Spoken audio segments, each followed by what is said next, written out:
have a prediction. By the end of this season, Caleb Williams will be by many considered the best quarterback in his division. I think Jared Goff is going to suffer a bit from the lack of Ben Johnson, and the early reports out of that training camp are that transition's been a little rocky. I think we're going to see a fair amount of J-No to go along with J-Lo. But because of how he finishes the season, because of how he looks over the final like 6 Love weeks. did. Have I lost my mind? Because I am sitting here agreeing with Nick Wright. And being a Chicago guy, Nick Wright happens to get on my nerves quite a bit talking about LeBron and talking about MJ. But he is bang on right here. Why is nobody else saying this? It is assumed that Jared Goff and the Detroit Lions are just going to continue to roll. Never mind the fact that they lost Ben Johnson. Never mind the fact that they lost Aaron Glenn.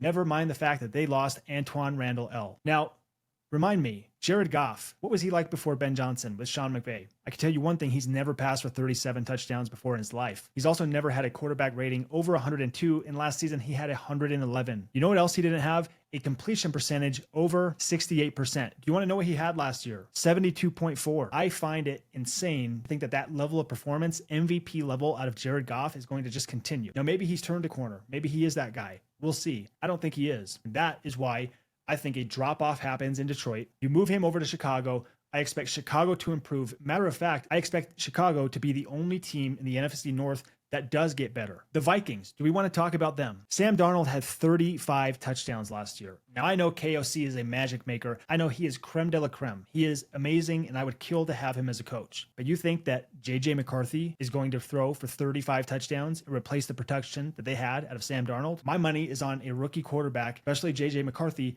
not throwing for 35 touchdowns. And then that brings me to my favorite, Jordan Love, J-Lo. As Nick said, J-No. What was so special about Jordan Love last year? Nothing.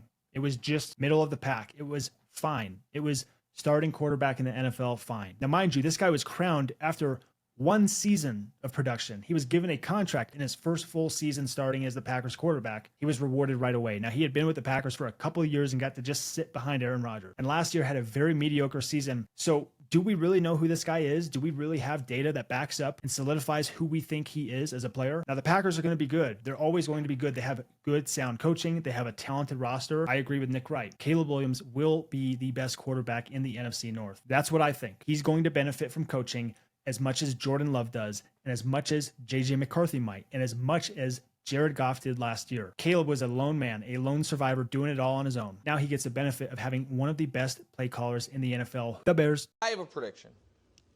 By the end of this season,